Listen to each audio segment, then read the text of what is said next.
안녕하세요. 버스 기사님을 모시고 기사님들의 불편한 사항, 애로사항 이런 걸 알아보는 시간이 되겠습니다. 안녕하세요. 버스 기사입니다. 인천시는 지금 버스 준공영제를 실시하고 있는데요. 대체 일반 시민들은 잘 이해를 못하거든요. 버스 준공영제가 뭔가요?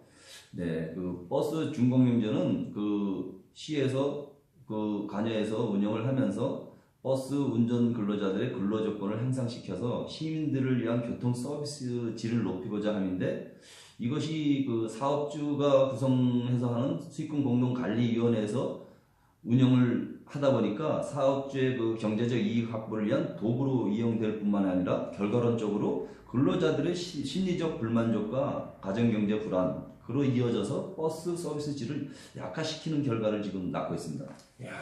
대체 그럼 준공영제는 뭐하러 하는 거죠? 그럼 이제 실질적으로 기사분들의 임금 형태에 대해서 좀 알아보겠습니다. 임금 형태는 어떻게 구성이 되어 있나요?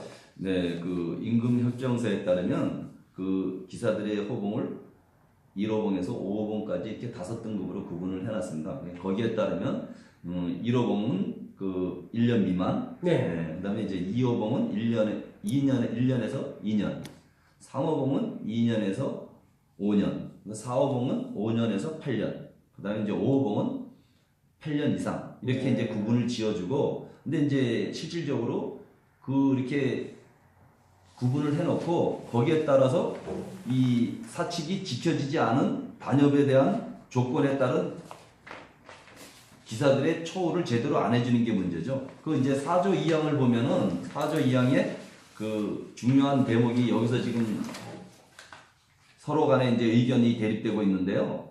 그 2항에 보면은 종업원의 호봉은 근속연수에 따라 자동으로 승급하되 근속연수 8년까지로 한다. 8년까지는 자동 승급이라는 얘기죠.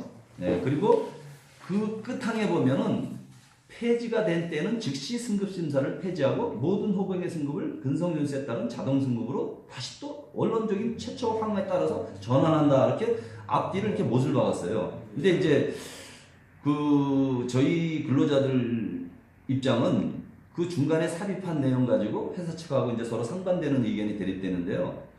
이 삽입된 내용은 단 1호봉에서 2호봉 또는 2호봉에서 3호봉으로 승급하는 때에는 근속연수와 상관없이 인천시 수익금 공동관리 지침에 의한 인건비 한도 범위 내에서 심사 후 승급하되, 그 심사 후 승급하되하고 이 사측은 그 심사 후 승급하는 것을 주 안점으로 활용을 해가지고 모든 호봉은 심사에서 승급을 하지 않으면 뭐 5년이든 10년이든 계속 그 자리에서 머무를 수 있다고 억지 주장을 하고 있는 거죠. 그래서 저희 입장은 그겁니다.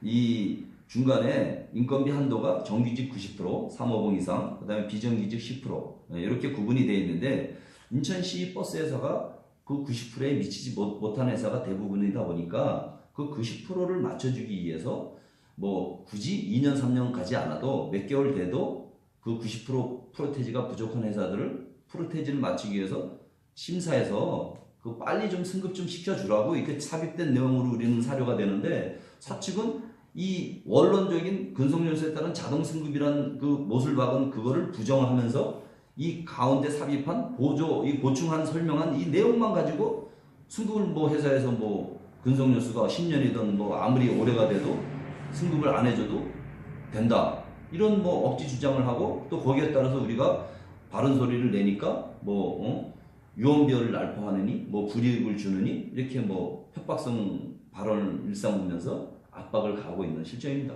예, 기사님. 근데 궁금한 게 있어요.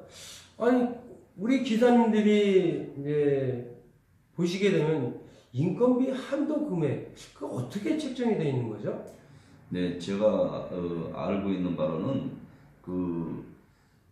이 수익금 공동관리위원회에서 지원되는 그 수입 들어오는 버스 요금, 네, 거기에다가 플러스 시에다가 이제 보전 요청하는 금액, 네, 그 금액은 이제 이 각 준공연제 하에 있는 버스 대수에다가 2.35명을 곱해서 그 인원수에 따라 가지고 321만 원을 지급하다 보니까 지금 저희 회사 같은 경우는 89대에 210명 TO로 잡았을 때 네. 6억 7,415만 원 정도의 금액이 시에서 수익금공동관리위원회를 거쳐서 회사로 지급되는 걸로 알고 있습니다. 그럼 기사님은 그럼 그 한도 금액이 다 찼나요? 뭐 제가 우리 지금 현 회사에 종사하고 있는 사람들을 총 인원수를 대비해서 그 회사에서 주장하는 인건비 호봉 금액에 따라서 산출해서 계산을 해본 결과 네.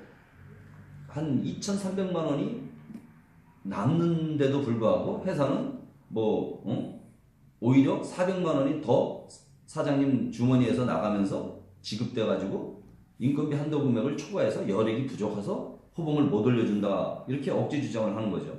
이건 실비여서 국민들의 세금으로 이루어진 중공영제인데 이렇게 해도 되는 건가요?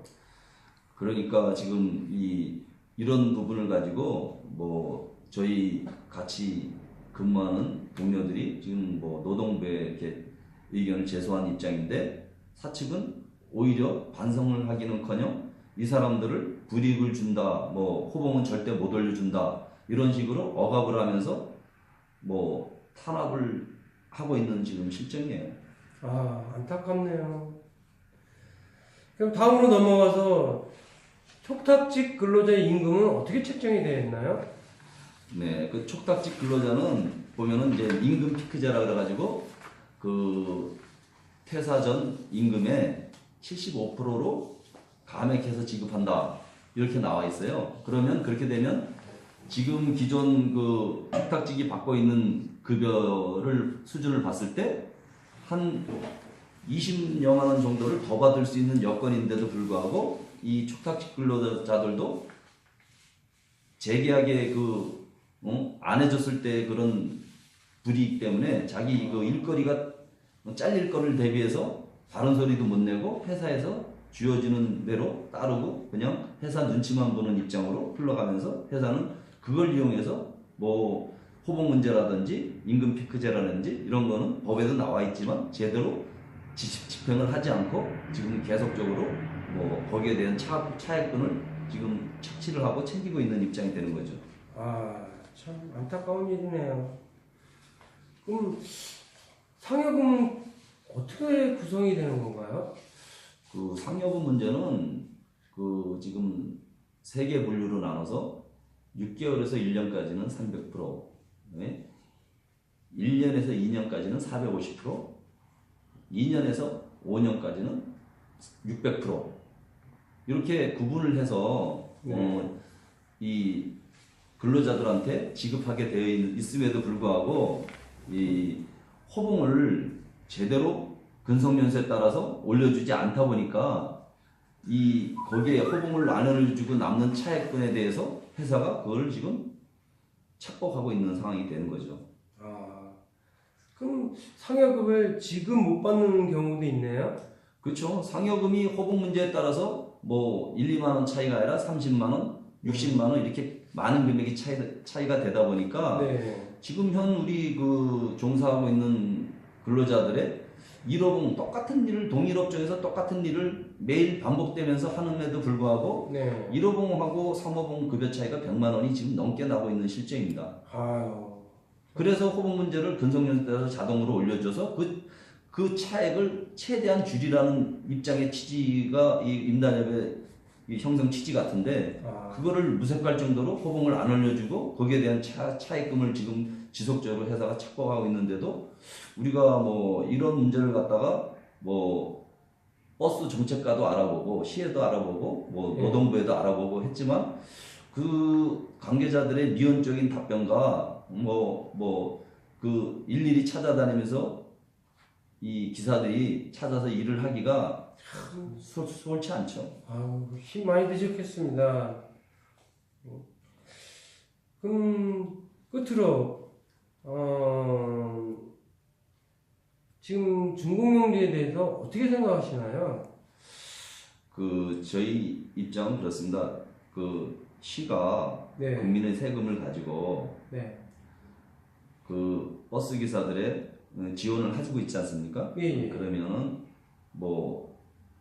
지원만 하지 말고 좀 관리 감독할 수 있는 좀 기관도 둬서 네. 저 관리 감독이 돼서 기사들의 이런 불이익이나 이런 거를 최대한 줄이고 네. 또 중요한 거는 이 인단협을 만든 이 노동조합이나 네. 사업자 측도 이 단협에 해석되는 방향으로 모든 처우나 네. 실질적인 행위를 해도 불구하고 네. 지금 지켜지지 않는데 노동조합은 반감만 하고 회사 편만 들고 있고 회사는 문제는 기사들의 인사권을 가지고 불이익을 준다고 억압하고 그 사람들을 탄압하면서 이런 행위 자체를 근본적으로 할 수 없는 분위기로 몰아가고 여태껏 그런 식으로 이렇게 진행을 되다 보니까 바른 소리 내는 사람들이 없고 그런 내는 사람들은 회사에 불이익을 당해서 뭐 직장을 옮기게 된다든가 뭐 그런 일이 벌어지는 걸 또 옆에서 지켜봐 왔고 그러다 보니까 아예 엄두에도 못 내고 지금 이 시점까지 오게 된 경우가 된 겁니다. 그러니까 제가 바라는 거는 앞으로 이 기사분들도 불합리함에 대해서 좀 자세히 알아보고 또 이 모든 불합리함을 알면 그냥 가만히 또 반감만 하지 말고 직접 나서서 뭐 이런 좋은 뭐 인터넷 이런 게 요즘 많이 발달돼 있지 않습니까? 그런 거를 활용해서 바른 소리도 좀 내고 또 바른 소리 내는 사람들끼리 서로 또 공유를 해가면서 네. 전반적인 인천시의 네. 이 노동조합의 발전과 근로자들의 권익을 찾아주는 게 제 큰 소망입니다. 아유, 여태 감사드립니다. 여러분들의 눈이 귀가 되고 발로 뛰는 버스 기사가 되겠습니다. 다음에 만나요.